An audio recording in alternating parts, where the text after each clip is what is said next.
వెనకమే వద్దు బుజ్జి, నేను చెప్పాను వెనకమే వద్దు. ఫస్ట్ బీరువాలో ఎందుకు పెట్టారు?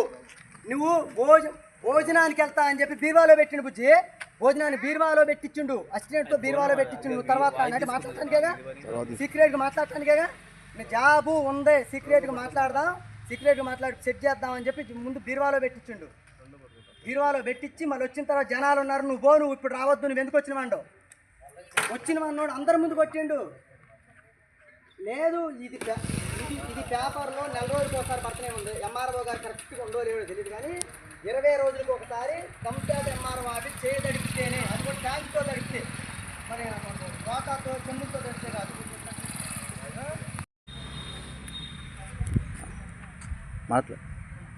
నా పేరు బుక్కే నాగేంద్రరావు, మల్కారం గ్రామం. ఆర్ఐ గారి దగ్గరికి ఇన్కమ్ సర్టిఫికేట్ కోసం వస్తే నా మీద దాడి జరిగింది. మీకు రాదన్నారు. నేను బుక్కే పేరు మీద నాకు ఏమీ ఆస్తి లేదు, ఏమీ లేదు. నాకు 2021లో ఆల్రెడీ ఇన్కమ్ ఇచ్చారు. ఇప్పుడు ఇన్కమ్ ఎందుకు రాదని అడిగాను. అడిగినందుకు దాడి చేసి కొట్టారు, గోరులతో గీరారు. బాగా దాడి చేసి నన్ను కొట్టడం వల్ల నేను బాగా బాధపడుతున్నాను. నాకు చదువు తప్ప ఏమీ లేదు. ఇన్కమ్ సర్టిఫికేట్ ఇస్తే ఓన్లీ రాజీవ్ శక్తిలో పెట్టుకుందాం అనుకున్నాను. నాకు బీఎస్సీ బీఈడీ అయిపోయింది. అయినా కూడా డెలివరీ ఆఫీస్లో డెలివరీగా పనిచేస్తున్నాను. ఏదో ఒక చిన్న వ్యాపారం పెట్టుకుంటే సరిపోతుంది అనుకునేప్పటికీ నా మీద దాడి చేసి బాగా బీభత్సంగా కొట్టడం జరిగింది.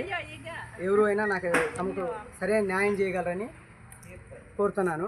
నాకు తగిన న్యాయం ఎంఆర్ఓ గారు అందరూ కలిసి న్యాయం చేయాలని చూస్తున్నాను.